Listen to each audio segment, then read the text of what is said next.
प्रतिष्ठायां समर्पितो विशेषेण यजमानस्य सर्वेषां सप्तमहाजनानां करिष्याङ्गा सग्राहवका सर्पशान्तिपुरस्सरा सहस्रमोदकमहागणपयोमाख्ये कर्मणि आचार्यादित्वयोगः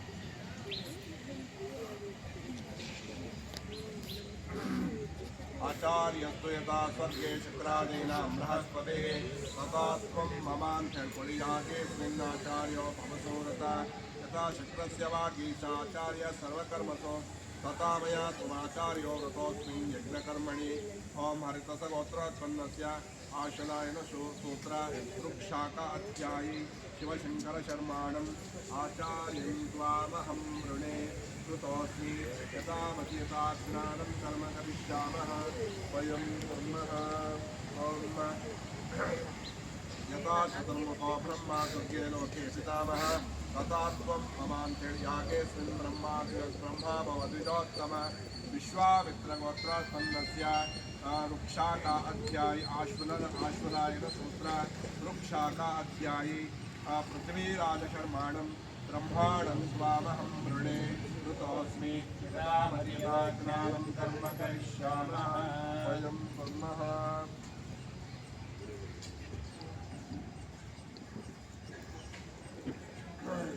पूजकास्तु यथा स्वर्गे काशबाध्या भवन्ति तथा त्वं पूजको भूय मम यागे द्विजोत्तम गोत्रात्पन्नस्य विश्वामित्रगोत्रात्पन्नस्य उदायनसूत्र यजुशाखा अध्याये आदित्यशर्माणं ऋत्विजं त्वामहं वृणे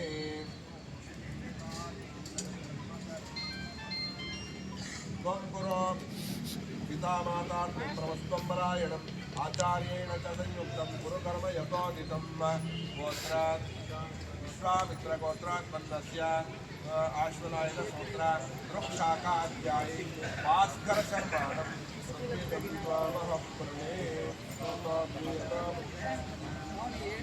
ಯಾಕೆ ಬಂದಿಲ್ಲ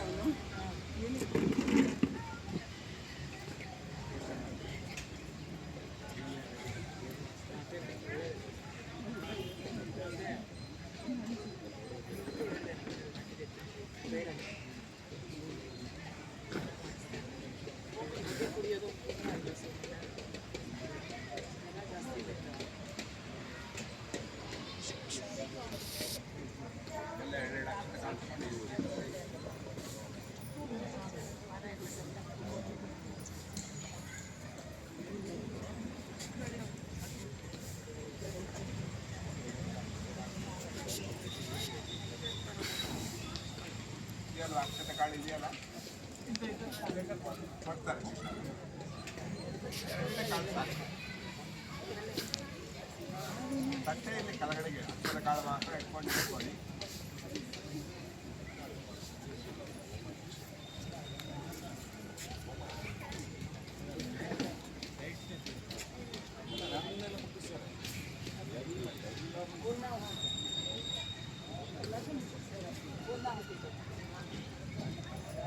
ಇವರು ಕರ್ಬೆಯನ್ನು ಕೊಟ್ಟು ಆಚಾರ ಬಂದಂಥ ಪುರೋಹಿತರಲ್ಲಿ ಪ್ರಾರ್ಥನೆ ಮಾಡಿಕೊಂಡು ನಾವು ಒಂದು ಸೊಸೈಟಿ ಒಂದು ವ್ಯವಸ್ಥೆಯಲ್ಲಿ ನಾವೆಲ್ಲ ಒಟ್ಟಾಗಿ ಒಂದು ಸಂಘದ ರೂಪದಲ್ಲಿದ್ದೇವೆ.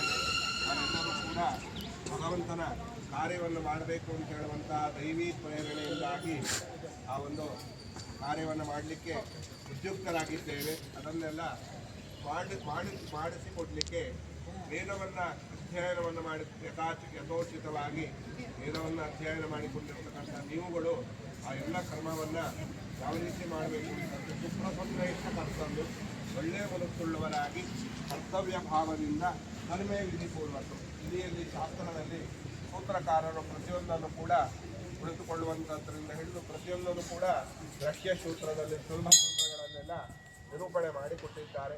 ಋಗ್ವೇದಕ್ಕೆ ಆಶ್ವಲಾಯನರು, ಯಜುರ್ವೇದಕ್ಕೆ ಆಪಸ್ತಂಭರು, ಬೋಧಾಯನರು, ಹೀಗೆ ಏನು ಪ್ರಖ್ಯಾತವಾಗಿರತಕ್ಕಂಥ ಆಚರಣೆಯಲ್ಲಿ ಇರ್ತಕ್ಕಂತಹ ಸಾಮವೇದಿಗಳು ತುಂಬ ಕಡಿಮೆ ಇರತಕ್ಕಂಥದ್ದು. ಅವರಿಗೂ ಕೂಡ ಪ್ರಾಣಾಯನಿಯರು ಮುಂತಾದಂತಹ ಸೂತ್ರಕಾರರು ವ್ಯವಸ್ಥೆಯನ್ನು ಮಾಡಿಕೊಟ್ಟಿದ್ದಾರೆ. ಆ ರೀತಿಯಾಗಿ ಕರ್ಮಾಂಗವನ್ನು ಮಾಡಿದಾಗ ಅದು ಫಲವನ್ನು ಕೊಡುವಂಥದ್ದು, ಅದಕ್ಕೊಂದು ವ್ಯವಸ್ಥಿತವಾದಂತಹ ಒಂದು ವ್ಯವಸ್ಥೆ ಕೇಳುವಂಥದ್ದಿರುತ್ತೆ. ಹಾಗಾಗಿ ಅದನ್ನು ವಿಧಿಪೂರ್ವಕವಾಗಿ ಮಾಡಿಕೊಡಬೇಕು ಅಂತೇಳಿ ಪ್ರಾರ್ಥನೆಯನ್ನು ಮಾಡಿಕೊಂಡಿದ್ದೀವಿ. ಅದಕ್ಕೆ ನಾವೆಲ್ಲ ಬಂದಂಥ ಪುರೋಹಿತರು ಹೇಳುವಂಥ ಒಂದೇ ಮಾತು, ಯಥಾಮತಿ ಯಥಾ ಜ್ಞಾನ ಕರ್ಮ ಕರಿಷ್ಯಾಮಃ ಅಂತಂದರೆ ನಾವ್ಯಾರೂ ಸರ್ವಜ್ಞರಲ್ಲ, ಭಗವಂತ ಮಾತ್ರ ಸರ್ವಜ್ಞ. ಅವನು ಏನನ್ನು ಕೊಟ್ಟಿದ್ದಾನೋ ಅಷ್ಟನ್ನು ಹೊಂದಲಿಕ್ಕೆ ಮಾತ್ರ ಯೋಗ್ಯರು. ಆದರೂ ಕೂಡ ನಮ್ಮ ಶೃಂಗೇರಿ ಗುರು ಪರಂಪರೆಯಂತೆ ಏನು ಆ ಪರಂಪರೆಯಲ್ಲಿ ನಮ್ಮ ಗುರುಗಳು ಯಾವ ರೀತಿಯಾಗಿ ನಮಗೆ ಹೇಳಿಕೊಟ್ಟಿದ್ದಾರೋ ಆ ರೀತಿಯಾಗಿ ಆ ಎಲ್ಲ ಕಾರ್ಯಗಳನ್ನು ಯಥೋಚಿತವಾಗಿ ಮಾಡಿ ಭಗವಂತನ ಪೂರ್ಣಾನುಗ್ರಹ ನಮಗೆಲ್ಲರಿಗೂ ಕೂಡ ಪ್ರಾಪ್ತವಾಗಲಿ, ಎಲ್ಲ ಸಜ್ಜನರಿಗೂ ಕೂಡ ಒಡೆದು ಉಂಟಾಗಲಿ ಅಂತ ಹೇಳುವಂತಹ ಸದುದ್ದೇಶದಿಂದ ಮಹತ್ತರವಾದಂಥ ಕಾರ್ಯವನ್ನು ಮಾಡ್ತಾ ಇದ್ದೀವಿ. ಅದು ಪೂರ್ಣವಾಗಿ ಫಲಪ್ರದವಾಗುವಂತೆ ಆಗಲಿ. ಆ ರೀತಿಯಾಗಿ ಭಗವಂತನ ಆರಾಧನೆಯನ್ನು, ಭಗವಂತನ ಪೂಜೆಯನ್ನು ನಾವು ಮಾಡಿಕೊಡ್ತೇವೆ ಅಂತ ಹೇಳಿ ಪ್ರತಿವಚನವನ್ನು ಕೊಟ್ಟಿರುವಂಥದ್ದು. ಈಗ ಎಲ್ಲ ಕೂಡ ಕಾರಣದಿಂದ ಬಂದಂಥ ಪುರೋಹಿತರ ತಲೆಯ ಮೇಲೆ ಹಾಕಿ ನಮಸ್ಕಾರವನ್ನು ಮಾಡುವಂಥದ್ದು. ಅದು ಕಾರಣ ಇಷ್ಟೇ, ನಮ್ಮಲ್ಲಿ ಜ್ಞಾನ ಪರಂಪರೆಗೆ ಅತ್ಯಂತ ಮಹತ್ವವನ್ನು ಕೊಟ್ಟಿರುವಂಥದ್ದು. ಇಲ್ಲಿ ನಾವು ಈಗ ಯಾರೋ ತಲೆ ಮೇಲೆ ಅಕ್ಷರಗಳ ಹಾಕಿ ನಮಸ್ಕಾರ ಮಾಡ್ತಿದ್ದೀರಿ ಅಂತಂದರೆ ಆ ವ್ಯಕ್ತಿಗಳಿಗೆ ಮಾಡ್ತಕ್ಕಂಥ ನಮಸ್ಕಾರ ಅಲ್ಲ, ಅವರಲ್ಲಿರ್ತಕ್ಕಂತಹ ಜ್ಞಾನಕ್ಕೆ ನಮಸ್ಕಾರವನ್ನು ಮಾಡುವಂಥದ್ದು. ಆ ಬ್ರಹ್ಮ ವೈವರ್ತಿಕ ಪುರಾಣದಲ್ಲಿ ಒಮ್ಮೆ ಅದೇ ರೀತಿಯಾದಂತಹ ಒಂದು ಸಂದರ್ಭ ಬರುತ್ತೆ. ಆ ದೇವತೆಗಳೆಲ್ಲ ಜ್ಞಾನವನ್ನು ಕಳೆದುಕೊಂಡು ತಮ್ಮ ಮಕ್ಕಳಿಂದ ಪುನಃ ಜ್ಞಾನವನ್ನು ಪಡೆದುಕೊಳ್ತಾರೆ.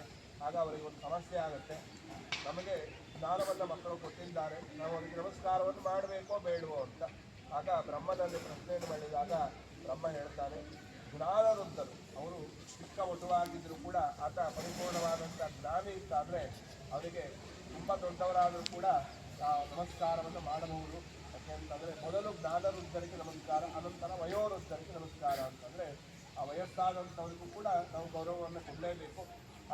ಆದರೆ ಪ್ರಥಮ ಆದ್ಯತೆ ಇರುವಂಥದ್ದು ಜ್ಞಾನವೃದ್ಧರಿಗೆ. ಜ್ಞಾನವನ್ನು ಯಾರು ಹೆಚ್ಚು ಪಡೆದುಕೊಂಡಿದ್ದಾರೋ ಅಥವಾ ಹೆಚ್ಚು ಯಾರು ಜ್ಞಾನದಲ್ಲಿ ಆಸಕ್ತಿ ಉಳ್ಳವರಾಗಿದ್ದಾರೋ ಅಂಥವರಿಗೆ ನಮಸ್ಕಾರವನ್ನು ಮಾಡಲಿಕ್ಕೆ ಅರ್ಹರು ಅಂತೇಳಿ. ಅಂದರೆ ಅಲ್ಲಿ ಇರ್ತಕ್ಕಂಥ ಜ್ಞಾನಕ್ಕೆ, ಅಲ್ಲಿರ್ತಕ್ಕಂತಹ ಒಂದು ಶಕ್ತಿಗೆ ನಮಸ್ಕಾರವನ್ನು ಮಾಡುವಂಥದ್ದು. ಹಾಗಾಗಿ ಯಾವಾಗ ವೇದಾಧ್ಯಯನ ಆದಂಥ ಸಂಪನ್ನರಾದಂಥ ಯಾರೇ ಬಂದರೂ ಕೂಡ ಅವರ ವಯಸ್ಸನ್ನು ನೋಡದೆ ನಮಸ್ಕಾರ ಮಾಡುವಂಥದ್ದು ನಮ್ಮಲ್ಲಿ ಸಹಜವಾಗಿ ಪದ್ಧತಿಯಲ್ಲಿ ಬಂದಿರುವಂಥದ್ದು.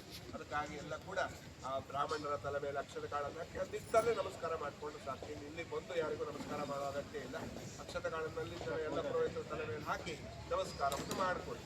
ಓಂ ನಮೋ ಬ್ರಹ್ಮಣ್ಯ ದೇವಾಯ ಗೋ ಬ್ರಾಹ್ಮಣ ಹಿತಾಯ ಜಗದ್ದೇವಾಯ ಕೃಷ್ಣಾಯ ಗೋವಿಂದಾಯ ನಮೋ ನಮಃ. ಸರ್ವೇಭ್ಯೋ ಬ್ರಾಹ್ಮಣೇಭ್ಯೋ ನಮಃ. ಅಕ್ಷತ ಕಾಳ ಹಾಕಿ ನಮಸ್ಕಾರ ಮಾಡಿಕೊಳ್ಳಿ. ಪ್ರಾರ್ಥಯಾಮಿ ನಮಸ್ಕರೋಮಿ. ನಮಸ್ಕಾರ ಮಾಡಿಕೊಂಡು ಆ ಸ್ಥಾನದಲ್ಲಿ ಕೂತ್ಕೊಳ್ಳಿ.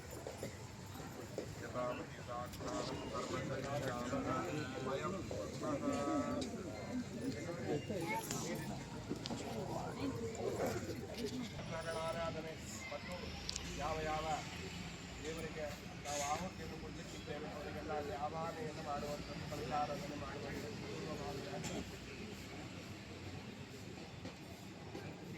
ಈ ಎಲ್ಲ ಪೂಜಾ ಸಂದರ್ಭಗಳಲ್ಲಿ ಮಾತನ್ನು ಕಡಿಮೆ ಆಡಲೇಬಾರದು ಅಂತ ಶಾಸ್ತ್ರ. ಅಂದರೆ ಕೆಲವೊಮ್ಮೆ ಈಗಿನ ಒಂದು ಕಾಲ ದೇಶದ ಪರಿಸ್ಥಿತಿಯಲ್ಲಿ ಮಾತನ್ನು ಆಡುವಂಥದ್ದು ಆಡಬೇಕಾಗುತ್ತೆ. ಯಾಕೆಂತಂದರೆ ಕರ್ಮವನ್ನು ಸಂಪೂರ್ಣವಾಗಿ ತಿಳಿದುಕೊಂಡು ಮಾಡಬೇಕು ಅಂತ ಶ್ರುತಿ. ನಾವೇನೇ ಮಾಡಿದರೂ ಕೂಡ ಅದನ್ನು ಅರ್ಥಸಹಿತವಾಗಿ ಮಾಡಬೇಕು, ಅಂದಾನುಕರಣೆಯನ್ನು ಮಾಡಲಿಕ್ಕಿಲ್ಲ. ಯಾರೋ ಹೇಳ್ತಾರೆ ಅಂತನೋ ಅಥವಾ ಏನೋ ತೊಂದರೆ ಆಗುತ್ತೆ ಅಂತನೋ ಭಯದಿಂದನೋ ಅಥವಾ ಬೇರೆ ಬೇರೆ ಕಾರಣ ಒತ್ತಡದಿಂದನೋ ಯಾವುದೇ ಕೆಲಸವನ್ನು ಕೂಡ ಅದು ಲೌಕಿಕವಾಗಿದ್ದರೂ ಕೂಡ ಮಾಡಬಾರದು ಅಂತ. ಅಷ್ಟು ಆಧ್ಯಾತ್ಮಿಕದಲ್ಲಂತೂ ಅದಕ್ಕೆ ಅವಕಾಶವೇ ಇಲ್ಲ. ಹಾಗಾಗಿ ನಮ್ಮ ಎಲ್ಲ ಪರಂಪರೆ ಕೂಡ ಪ್ರಶ್ನೋತ್ತರದಲ್ಲಿ ಉಪನಿಷತ್ತುಗಳೆಲ್ಲ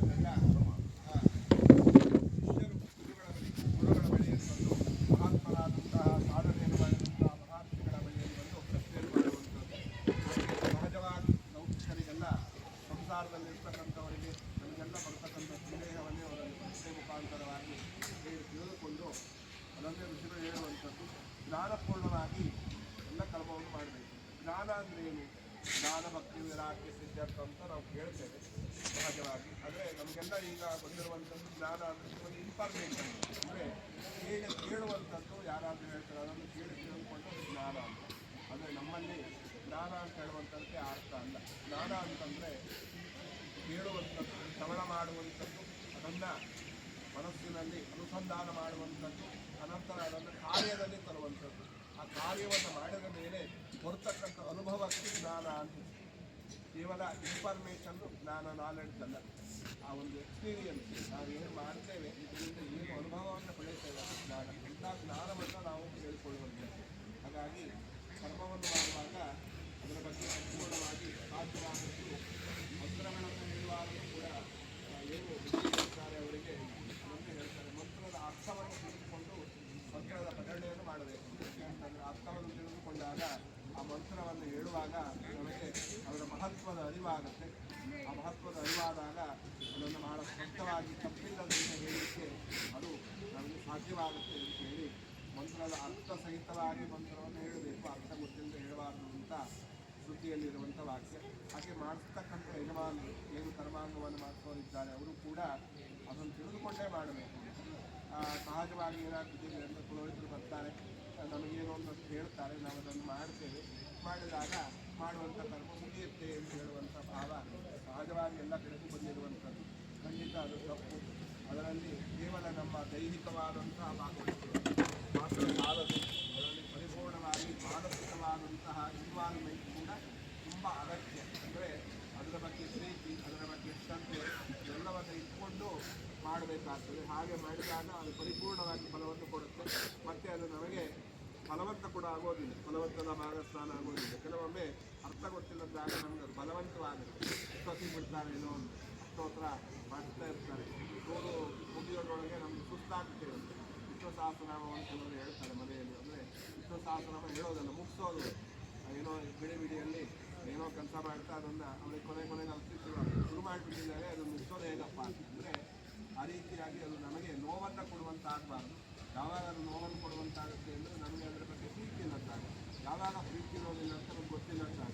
ಹಾಗಾಗಿ ಯಾವುದೇ ಕರ್ಮ ಮಾಡಿದ್ರು ಕೂಡ ಮನೆಯಲ್ಲಿ ಸಣ್ಣ ಪೂಜೆಯನ್ನು ಮಾಡುವುದನ್ನು ಹಿಡಿದು ದೊಡ್ಡ ಯಾಗವನ್ನು ಮಾಡುವಂಥದ್ದು ಕೂಡ ಅದರ ಬಗ್ಗೆ ಚೆನ್ನಾಗಿ ತಿಳಿದುಕೊಂಡು ಅದನ್ನು ಅತ್ಯಂತ ಶ್ರದ್ಧೆಯಿಂದ ಪ್ರೀತಿಯಿಂದ, ಆ ಶ್ರದ್ಧೆಯಿಂದ ಅಂದರೆ ಅದರ ಮೇಲೆ ಇರ್ತಕ್ಕಂಥ ಪ್ರೀತಿ. ನಾವು ತಾಯಿಯಾದಂಥವಳು ಮಕ್ಕಳಿಗೆ ಗಂಟೆಗಟ್ಟಲೆ ಊಟವನ್ನು ಮಾಡ್ತಾಳೆ, ಅವಳಿಗೆ ಬೇಜಾರಾಗೋದಿಲ್ಲ. ಯಾಕೆಂದರೆ ಅವಳಿಗೆ ಪರಿಪೂರ್ಣವಾದ ಅರಿವಿರುತ್ತೆ.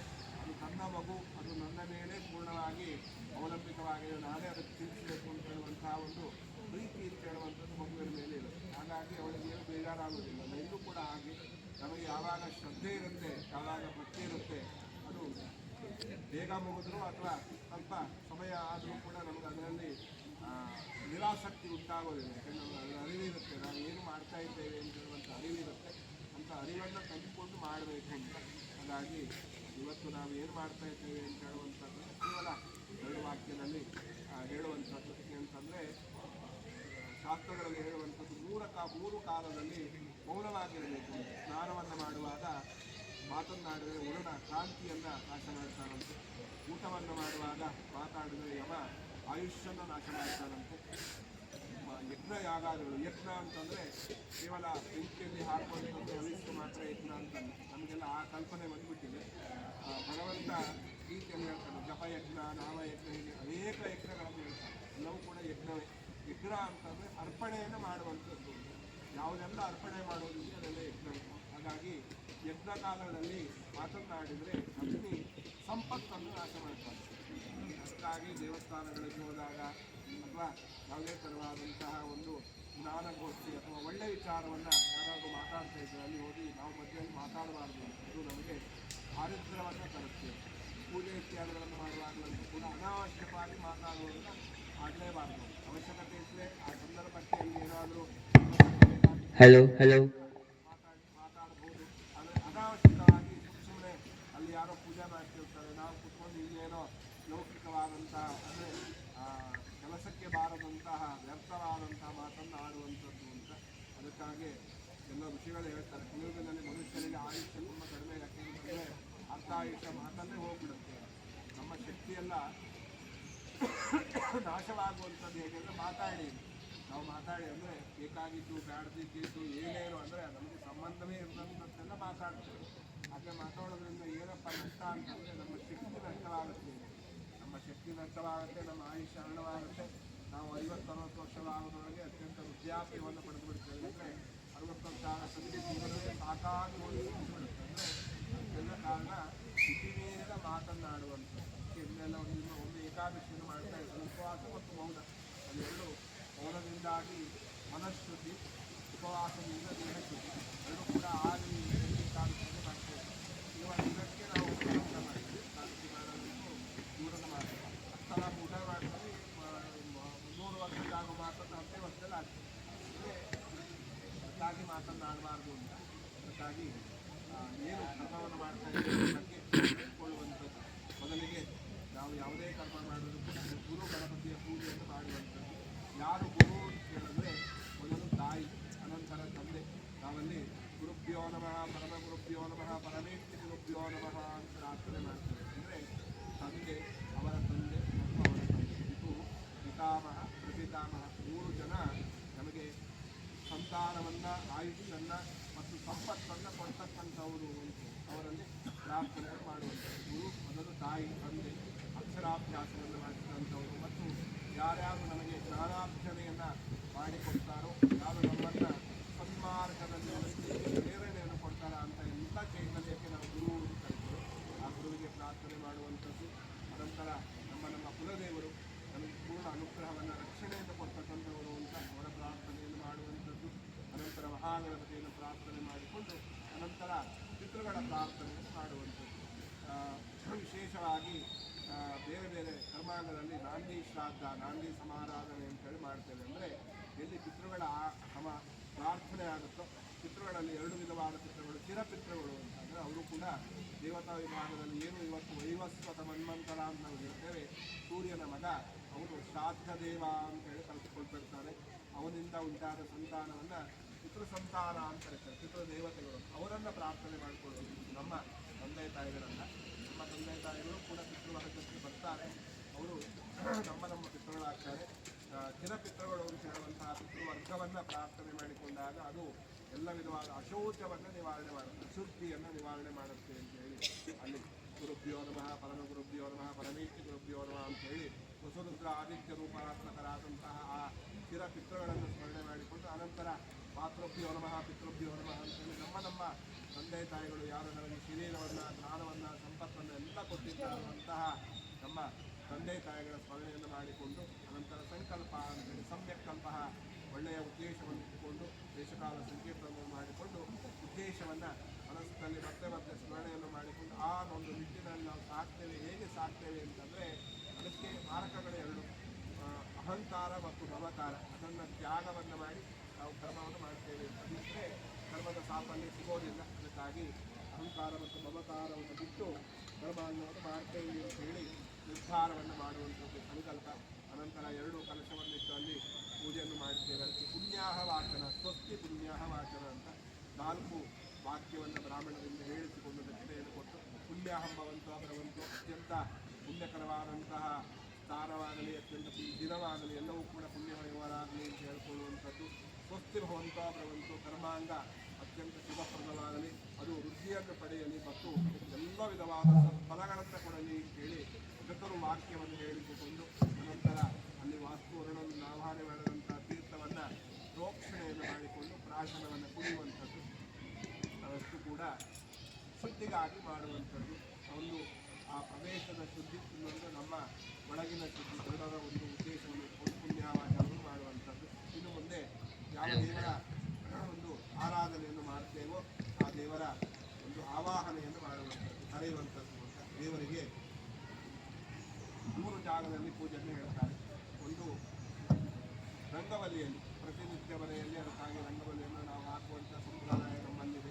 ಎಲ್ಲಿ ರಂಗವಲ್ಲಿ ಇದೆಯೋ ಅಲ್ಲಿ ಭಗವಂತನ ಪ್ರವೇಶವಾಗುತ್ತೆ ಅಂತೇಳಿ, ಭಗವಂತನ ಆವಾಸವಾಗುತ್ತೆ. ಹೊಸಿಲಿನಲ್ಲಿ ರಂಗೋಲಿಯನ್ನು ಹಾಕಿದಾಗ ಆ ಮನೆಯಲ್ಲಿ ಲಕ್ಷ್ಮಿಯ ಆವಾಸ ಅಂತಂದರೆ ಎಲ್ಲ ಶುಭ ಫಲಗಳು. ಲಕ್ಷ್ಮಿ ಅಂದರೆ ಕೇವಲ ದುಡ್ಡು ಬರೋದು ಅಂತಲ್ಲ, ದೇವರ ದುಡ್ಡೊಂದೇ ಅವರ ಶ್ರೀಗೆ ಸಾಕಾಗೋದು ಇಲ್ಲ. ಹಾಗಾಗಿ ಶಾಂತಿ, ಸಮಾಧಾನ, ಆರೋಗ್ಯ, ಸಮೃದ್ಧಿ ಎಲ್ಲವೂ ಕೂಡ ಲಕ್ಷ್ಮಿಯ ಕೃಪೆಗಳೇ.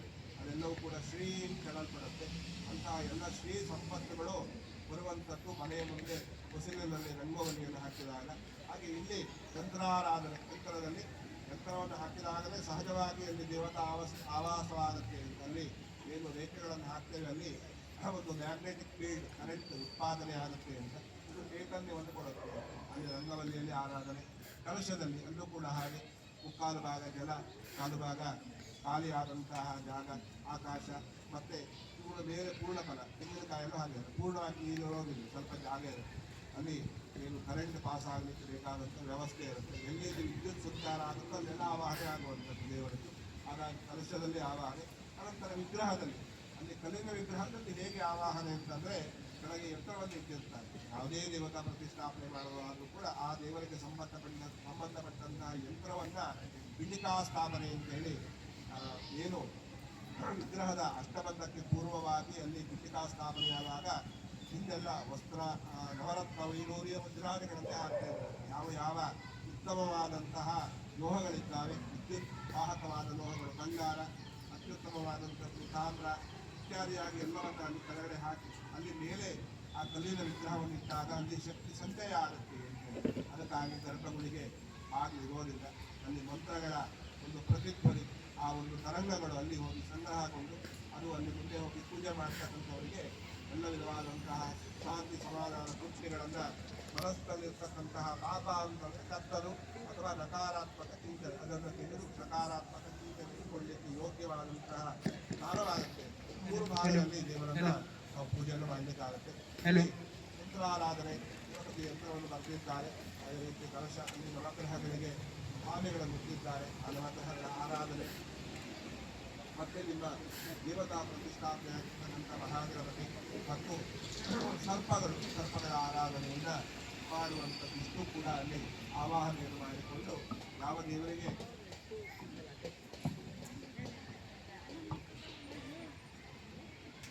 ಆವಾಹನೆಯಾಗಿದೆಯೋ ಅಂದರೆ ನಾವು ಕರೆಯಲ್ಪಟ್ಟಿದ್ದೇವೋ ಆ ಎಲ್ಲ ದೇವತಾ ಶಕ್ತಿಗಳಿಗೆ ಯಜ್ಞದ ಮೂಲಕವಾಗಿ ಫಲಿಸ್ತಂತೆ ಕೊಡುವಂಥದ್ದು. ಆ ಎಲ್ಲ ವೇದಗಳು ಪ್ರಾರಂಭ ಆಗುವಂಥದ್ದು ಹೆಚ್ಚಿನ ಪಕ್ಷದಲ್ಲಿ ಅಗ್ನಿಯ ಪ್ರಾರ್ಥನೆಯಲ್ಲಿ ವಿಶೇಷವಾಗಿ ಅತ್ಯಂತ ಪ್ರಾಚೀನವಾದಂಥ ವೇದದ ಮಂತ್ರಗಳು ಪ್ರಾರ್ಥನೆಯಾಗುವಂಥದ್ದು ಅಗ್ನಿಯ ಪ್ರಾರ್ಥನೆಯೊಂದಿಗೆ ಅಗ್ನಿ ಕೀಳೆ ಪುರೋಹಿತಂ ಅಂತೇಳಿ ನೀನು ದೇವತೆಗಳಿಗೆಲ್ಲ ಕೂಡ ಹಿತವನ್ನು ಬಯಸ್ತಕ್ಕಂಥವನು, ಮನುಷ್ಯರು ಮತ್ತು ದೇವತೆಗಳ ಮಧ್ಯೆ ನೀನು ಸಂಪರ್ಕವಾಗಿರ್ತಕ್ಕಂಥವನು. ಇಲ್ಲಿ ಮನುಷ್ಯರು ಕೊಟ್ಟಂಥ ಹವಿಸ್ಸನ್ನು ನೀನು ಸ್ವಾಹ ಎಂಬಂಥ ನಿನ್ನ ಪತ್ನಿಯ ಸಹಿತನಾಗಿರಬೇಕಾಗಿ ಅಗ್ನಿಯಲ್ಲಿ ನಾವು ಆಹುತಿಯನ್ನು ಕೊಡುವಾಗ ಸ್ವಾಹ ಅಂತ ಇಟ್ಕೊಳ್ತಿದ್ದು ಅಗ್ನಿಯ ಪತ್ನಿ ಸ್ವಾಹ ಮತ್ತು ಸ್ವದ ಅಂತ ಹೇಳ್ತಕ್ಕಂಥವಳು ಪಿತೃಗಳಿಗೆ ಆಹಾರವನ್ನು ಕೊಂಡೊಯ್ದಕ್ಕೆ ಅಗ್ನಿಗೆ ಸರಿಯಾದ ಆಹನಾದಂಥ ಅಗ್ನಿಯ ಪತ್ನಿಯಾದರೆ ಇಲ್ಲಿ ಭವ್ಯವಾಹನನಾದಂಥ ಅಗ್ನಿಯ ಪತ್ನಿಯಾಗಿ ಸ್ವಾಹ ಇರ್ತಾಳೆ. ಅವಳಲ್ಲಿ ಆರಾಧನೆಯನ್ನು ಮಾಡಿಕೊಂಡು ಇಬ್ಬರಲ್ಲಿ ಆರಾಧನೆಯನ್ನು ಮಾಡಿಕೊಂಡು ಆ ಮೂಲಕವಾಗಿ ಆ ದೇವತೆಗಳಿಗೆ ಹವಿಸ್ಸನ್ನು ತಲುಪಿಸಿ ಮನುಷ್ಯರಿಗೆ ಎಲ್ಲ ವಿಧವಾದ ಒಳಿತನ್ನು ಇನ್ನು ಮಾಡು ಹೇಳುವಂತಹ ಒಂದು ಮಂತ್ರಗಳು ಮೊದಲು ಕಾಣಿಸಿಕೊಳ್ಳುವಂಥದ್ದು. ಹಾಗಾಗಿ ಅಗ್ನಿ ಆರಾಧನೆ ಪ್ರತ್ಯಕ್ಷವಾಗಿ ನಮ್ಮಲ್ಲಿರ್ತಕ್ಕಂಥ ಚೈತನ್ಯವನ್ನು ಹೊರಭಾಗದಲ್ಲಿ ನಾವು ಆರಾಧನೆಯನ್ನು ಮಾಡಿಕೊಂಡು ಆ ಮೂಲಕವಾಗಿ ನಮ್ಮ ಒಳಗಿರುವಂತಹ ಚೈತನ್ಯವನ್ನು ಕೂಡ ಆರಾಧನೆ ಮಾಡುವಂಥದ್ದು, ಅಗ್ನಿಮುಖವಾಗಿ ಹವಿಸ್ಸನ್ನು ಕೊಡುವಂಥದ್ದು. ಇಷ್ಟು ಅನಂತರದಲ್ಲಿ ಏನು ಕಲಶವನ್ನು ಇಟ್ಟಿದ್ದಾರೆ ಅದರ ಒಂದು ಅಲ್ಲಿ ಪ್ರತಿಷ್ಠಾಪನೆಯನ್ನು ಮಾಡಿ ಇನ್ನು ಮಂಡಲ ಪೂಜೆ ಅಂತ ಹೇಳಲಿಕ್ಕೆ ಆಗೋದಿಲ್ಲ. ಅಂದರೆ ಮಂಡಲ ಪೂಜೆ ಅಂದರೆ 48 ದಿನಕ್ಕೆ ಮಾಡಬೇಕು. ಮಂಡಲ ಅಂದರೆ 48 ಅಂತ. ಈಗ ಅದು ಕಳೆದು 20 ದಿನಗಳಾಗಿದೆ. ಅದು ಕೂಡ ಆ ಒಂದು ಪ್ರತಿಷ್ಠಾಪನೆಯನ್ನು ಮಾಡಿದ ನಂತರದಲ್ಲಿ ಅದಕ್ಕೊಂದು ಏನು ಪುನಃ ಒಂದು ಶಕ್ತಿಯನ್ನು ಚೈತನ್ಯವನ್ನು ತುಂಬಬೇಕು. ಅದನ್ನು ತುಂಬಲಿಕ್ಕಾಗಿ ಅಲ್ಲಿ ಕಲಶದಲ್ಲಿ ಆವಾಹನೆ ಮಾಡಿದಂಥ ಜನರಿಂದ ಅಭಿಷೇಕ ಮತ್ತು ವಿಗ್ರಹಗಳಿಗೆಲ್ಲ ಅಲಂಕಾರ, ನಂತರ ಅಲ್ಲಿ ಪೂಜಾದಿಗಳು, ಮಹಾಮಂಗಳಾರತಿ, ತೀರ್ಥ ಪ್ರಸಾದ ಇತ್ಯಾದಿಗಳನ್ನೆಲ್ಲ ಕೊಡುವಂತಹ ಒಂದು ಪೂರ್ಣವಾದಂಥ ಕಾರ್ಯವನ್ನು ಮಾಡಲಿಕ್ಕಿದ್ದೇವೆ. ಭಗವಂತನಲ್ಲಿ ಪ್ರಾರ್ಥನೆಯನ್ನು ಮಾಡಿಕೊಂಡು ಎಲ್ಲ ಇಲ್ಲಿ ವಾಸ ಮಾಡ್ತಕ್ಕಂಥವರೆಲ್ಲ ಸೇರಿಕೊಂಡು ಒಂದು ನಮಗೆ ಧಾರ್ಮಿಕವಾದಂತಹ ಚಿಂತನೆಯನ್ನು ಮಾಡಲಿಕ್ಕೆ, ಒಂದು ಸಂಸ್ಕಾರವನ್ನು, ಸಂಸ್ಕೃತಿಯನ್ನು ಬದಲಿಸಲಿಕ್ಕೆ ಒಂದು ಜಾಗ ಬೇಕು ಅಂತ ಹೇಳಿ ಮಾಡಿಕೊಂಡಿದ್ದೀವಿ. ಈಗಿನ ಕಾಲದಲ್ಲಿ ಬಹಳ ಕಷ್ಟ ಸಾಧ್ಯ. ಅಂದರೆ ಆ ರೀತಿಯಾಗಿ ದೇವಾಲಯವನ್ನು ಅಥವಾ ಇನ್ನೇನೋ ನಿರ್ಮಾಣ ಮಾಡಿಕೊಳ್ಳುವಂಥದ್ದು ಕಷ್ಟ. ಅದನ್ನು ಮುಂದೆ ನಡೆಸಿಕೊಳ್ಳುವಂಥದ್ದು ಇನ್ನೂ ಕಷ್ಟ. ಅದಕ್ಕೆ ಹೊರಗಿನ ಒಂದು ವ್ಯವಸ್ಥೆಯ ಒಂದು ಪ್ರಬಲವಾದ ಪ್ರತಿರೋಧಗಳು ಕೆಲವೊಮ್ಮೆ ಬರಲಿಕ್ಕೆ ಸಾಧ್ಯವಿದೆ. ಅದರಿಂದ ಅದೊಂದು ಹೆಚ್ಚು ಒತ್ತಡಕ್ಕೆ ಉಂಟು ಮಾಡಿಕೊಳ್ಳದೆ ಅಲ್ಲಿ ಏನೋ ರೋಡ್ ಮಾಡ್ತೇವೆ ಇನ್ನೇನೋ ಮಾಡ್ತೇವೆ ಅಂತೇಳಿ ಮಾಡಿ ಮೂಲವನ್ನೇ ಇಲ್ಲದ ಹಾಗೆ ಮಾಡಿಕೊಳ್ಬೇಡಿ. ಅಂತಂದರೆ ಅದು ಒಂದು ದೇವಸ್ಥಾನ ಅಂತ ಹೇಳುವಂಥದ್ದು ನಮ್ಮ ಸಂಸ್ಕೃತಿಗೆ ನಮ್ಮ ಹಿಂದಿನಿಂದ ಇಲ್ಲಿ ತನಕ ನಮ್ಮ ಪರಂಪರೆ ಉಳ್ಕೊಂಡು ಬಂದಿದೆ ಅಂದರೆ ಅದಕ್ಕೆ ದೇವಸ್ಥಾನಗಳ ಕೊಡುಗೆ ಅಪಾರ. ಅವೇ ನಮ್ಮ ಸಂಸ್ಕೃತಿಯ ಸಾಧನಗಳು. ಯಾಕೆಂತಂದರೆ ಎಲ್ಲ ಒಟ್ಟಿಗೆ ಒಂದು ಜಾಗದಲ್ಲಿ ಸೇರಿಕೊಳ್ಳಿಕ್ಕೆ ನಮಗೆ ಸಮುದಾಯವಾಗಿ ಹೇಗೆ ಎಲ್ಲ ಧರ್ಮದವರಿಗೂ ಅವರದೇ ಆದಂಥ ಒಂದು ಪದ್ಧತಿಯನ್ನು ಮಾಡಿಕೊಂಡಿದ್ದಾರೆ. ಚರ್ಚ್ಗಳಿರ್ಬೋದು ಅಥವಾ ಮಸೀದಿಗಳೆಲ್ಲ ಅಲ್ಲಿ ಸೇರಿಕೊಂಡು ಅವರವರ ಸಮುದಾಯವನ್ನು ಅವರು ಬೆಳೆಸಿಕೊಳ್ಳಲಿಕ್ಕೆ ಮಾಡಿದಂಥ ವ್ಯವಸ್ಥೆ. ಹಾಗೆ ನಮಗೂ ಕೂಡ ದೇವಸ್ಥಾನ ಅದು ಎಲ್ಲ ವಿಧವಾದಂತಹ ಒಂದು ಜ್ಞಾನವನ್ನು, ಭಕ್ತಿಯನ್ನು, ಸಾಮಾಜಿಕವಾದಂತಹ ಒಂದು ಚಿಂತನೆಯನ್ನು, ಅಂದರೆ ಯಾರು ಕಷ್ಟದಲ್ಲಿದ್ದಾರೆ ಸಹಾಯವನ್ನು ಮಾಡುವಂಥದ್ದು, ಹೀಗೆ ಎಲ್ಲ ವಿಧವಾದಂತಹ ಧಾರ್ಮಿಕ, ಸಾಮಾಜಿಕ ಎಲ್ಲ ಚಿಂತನೆಗಳನ್ನು ನಾವು ಮಾಡಲಿಕ್ಕೆ ನಮಗೆ ಪ್ರಶಸ್ತವಾದಂಥ ಜಾಗ ಅಂತ. ಹಾಗಾಗಿ ಅದನ್ನು ಉಳಿಸಿಕೊಳ್ಳುವಂಥದ್ದು ನಮ್ಮೆಲ್ಲರ ಕರ್ತವ್ಯ. ಶಾಲೆಯಲ್ಲಿ ಏನೋ ಅದನ್ನು ವಿಸ್ತಾರ ಮಾಡಿಕೊಂಡು ಕೊನೆಗಾರು ಮೂಲವೇ ಇಲ್ಲದ ಹಾಗೆ ಮಾಡಿಕೊಳ್ಳುವಂಥದ್ದು ಬೇಡ ಅಂತ ಹೇಳುವಂಥದ್ದು. ಅದು ಏನಿದ್ರು ಅದನ್ನು ಹಾಗೆ ಉಳಿಸ್ಕೊಂಡು ಏನಂತಂದರೆ ಈಗಿನ ಕಾಲಮಾನದಲ್ಲಿ ಮತ್ತೇನೋ ಮಾಡಲಿಕ್ಕೆ ಹೋದರೆ ಬೇರೆ ಯಾರೋ ಅದಕ್ಕೆ ತೊಂದರೆಯನ್ನು ಮಾಡುವಂಥ ಸಾಧ್ಯತೆಗಳು ಕೆಲವೊಂದು ಇರುತ್ತೆ. ಹಾಗಾಗಿ ಹಾಗೆ ಮಾಡಿಕೊಳ್ಳದೆ ಇದೇ ರೀತಿಯಾಗಿ ನೀವೆಲ್ಲರೂ ಒಟ್ಟಿಗೆ ಸೇರಿಕೊಂಡು ಎಲ್ಲರೂ ಒಂದೇ ಕುಟುಂಬ ಅಂತ ಹೇಳುವಂಥ ಭಾವನೆಯಿಂದ ಈಗ ಹೇಗೆ ಕೂತಿದ್ದೀರಿ. ಇದು ಮನೆಯಲ್ಲಿ ಮಾಡೋದಾದ್ರೆ ಹೀಗೆ ಮಾಡಲಿಕ್ಕೆ ಆಗೋದಿಲ್ಲ. ಮನೆಯಲ್ಲಿ ಮಾಡೋದಾದ್ರೆ ನೀವು ಕುತ್ಕೊಳ್ತೀರ, ಬೇರೆಯವರೆಲ್ಲ ಬಂದಾಗ ಅತಿಥಿಗಳು ಹಾಕಿ ಬರ್ತಾರೆ, ಕೆಲವೊಮ್ಮೆ ತಂದು ಕೆಲವೊಂದು 2 ನಿಮಿಷ ಇರ್ತಾರೆ, ಹೊರಟೋಗ್ತಾರೆ. ಈ ರೀತಿಯೆಲ್ಲ ಹೀಗೆ ಸಾಂಪ್ರದಾಯಿಕವಾಗಿ ಮಾಡುವಾಗ ಎಲ್ಲರೂ ಬಂದು ಒಟ್ಟಿಗೆ ಸೇರ್ಕೊಳ್ತೀವಿ. ಒಂದೇ ಮನೆಯವರ ಥರ ನಾವೆಲ್ಲ ಅಣ್ಣ ತಮ್ಮಂದಿರು, ನಾವೆಲ್ಲ ಬಂಧುಗಳು ಅಂತ ಹೇಳುವಂಥ ಭಾವನೆಯನ್ನು ಬೆಸೆಯತಕ್ಕಂಥ ಒಂದು ಅದ್ಭುತವಾದ ಶಕ್ತಿ ಈ ರೀತಿಯಾದಂತಹ ದೇವಸ್ಥಾನಗಳಿಗೆ ಅಥವಾ ಸಾರ್ವಜನಿಕವಾಗಿ ಮಾಡ್ತಕ್ಕಂಥ ಕಾರ್ಯಕ್ರಮಗಳು ಇರುತ್ತೆ. ಹಾಗಾಗಿ ಅದು ಮುಂದುವರಿಲಿ, ಅದು ನಿಮ್ಮ ಮಕ್ಕಳಿಗೂ ಕೂಡ ಒಳ್ಳೆಯ ಸಂಸ್ಕಾರವನ್ನು, ಸಂಸ್ಕೃತಿಯನ್ನು ಕೊಡುವಂತಾಗಲಿ. ಆ ದಿಕ್ಕಿನಲ್ಲಿ ಭಗವಂತರಾದ ಮಹಾಗಣಪತಿ ಎಲ್ಲರಿಗೂ ಕೂಡ ಒಳ್ಳೆಯದಾದಂಥ ಶಕ್ತಿಯನ್ನು ಕೊಡಲಿ, ಭಕ್ತಿಯನ್ನು ಕೊಡಲಿ ಪ್ರಾರ್ಥನೆ ಮಾಡಿಕೊಂಡು ಮುಂದೆ ನಮಗ್ರಹ ಆರಾಧನೆ ಆಗುತ್ತೆ. ಎಲ್ಲ ಪ್ರಾರ್ಥನೆ ಮಾಡಿ ನಮಸ್ಕಾರ ಮಾಡಿಕೊಳ್ಳಿ. ಕೆಳಗಡೆ ಕೂತ್ಕೊಳ್ಳಲಿಕ್ಕೆ ಕಷ್ಟ ಆಗುತ್ತೆ, ಹಾಕಿ ಸತ್ಯ ಸಂತು ದಿನಮಾನಸ್ಯ ಕಾಮ